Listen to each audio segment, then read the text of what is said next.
그래서 양가로 1번부터 볼 텐데 가장 대표적인 입금이 사업 수익금액 매출액에 해당되는 거죠. 매출액. 회계에서는 매출액이라고 표현한다.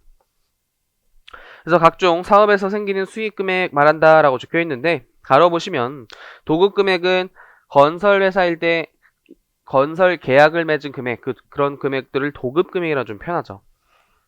그다음 판매금액은 제조업인 경우에 물건을 팔았을 때 매출액을 판매금이라 좀 표현하고 있고, 뭐 보험회사 같은 경우에 보험료액 등등을 포함하되, 만약 회계 기준에 따른 애누리나 할인 금액은 제외한다라고 적혀 있죠. 회계에서도 매출액에서 차감하듯이 법인세법에서도 수익금액에서 차감한다요.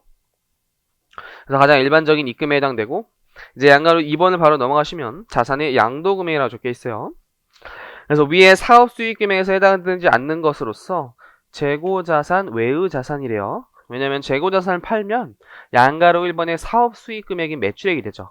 그래서 재고자산 외의 뭐 기회양치를 팔았다, 건물을 팔았다, 토지를 팔았다, 그런 자산을 팔았을 때 양도금액이 입금이에요. 근데 그에 대응해서 양도한 자산의 양도 당시의 장부가액은 송금으로 인정이 된대요. 그래서 법인세법은 원칙적으로 자산을 판 돈을 입금, 그다음 자산의 장부가액을 송금. 그래서 그 차액이 처분 이익 또는 처분 손실이 입금 또는 송금으로 과세가 되는데, 이게 회계와 순액법의 회계 처리가 좀 차이가 있다 그랬죠. 근데 결과적으로 손익에 미치는 영향이 같아서 세무조항은 필요 없어요. 느낌을 좀 보시면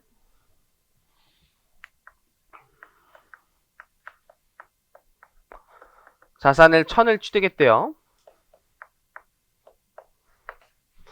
그럼 회계 처리는 대변에 현금 1000이 빠질 것이고 차변에 자산 1000이 들어올 거예요. 근데 세법도 동일하다. 근데 만약에 저 자산을 1500원에 팔았다라고 본다면 회계에서는 자변에 현금 1500이 들어올 것이고 대변에 자산 1000원짜리가 빠지겠죠.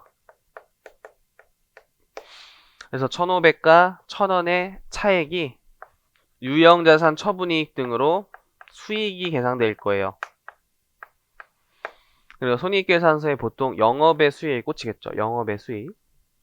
근데 세법은 일단 돈이 1500원이 들어왔으면 이 1500원이 모두 입금에 해당된다라고 규정되어 있는 거예요. 그리고 나중에 송금 파트 가서 배우시면 자산의 장부가액을 송금이다 라고 규정하고 있어요.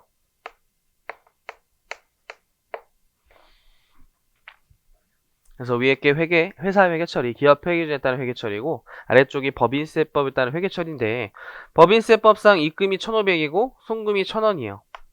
근데 이거를 순액으로 어차피 돌려봤자 500원이죠. 그래서 어차피 각사서에 꽂히는 것도 500원, 회계에서 수익에 꽂히는 것도 500원이기 때문에 세무조항은 불필요하다. 불필요하다. 근데 법인세법상 회계처리를 이해하기 좋은 게 자산은 언젠가 미래 송금이 될 확률이 높아요. 그게 자산의 소멸 시점에 손익거래에 꽂히기 때문이죠. 그 중에 소멸의 대표적인 사례가 처분이라는 거예요. 처분. 자산의 소멸의 대표적인 사례 처분 또는 감가상각. 그런 과정들을 통해서 송금으로 인정받는다요. 그래서 차변에 송금으로 인정받고 있죠. 그래서 취득 시점에 자산가액 차이가 있다면 유보나 마이너스 유보가 발생했을 것이고, 결국 소멸 시점에 반대 조정이 일어나는 상황이 반드시 발생한다. 그걸 유보의 추인이라고 그랬죠. 유보의 추인. 그 반대 세무조정이 나온다는 게 손익거래에 영향을 미친다는 거예요. 손익거래. 자산의 처분을 통해서 손익거래에 미쳐서 반대 세무조정이 일어난다. 그런 유보의 추인을 이해하는 데 있어서 총액법 회계처리를 알고 있으면 좋다예요. 그래서 자산의 결국 양도가액의 입금이다를 공부하시면 되고, 여기서까지는 그 다음에 아래쪽 내용도 모두 차이가 없기 때문에 별도의 세무조정 하지 않는다예요.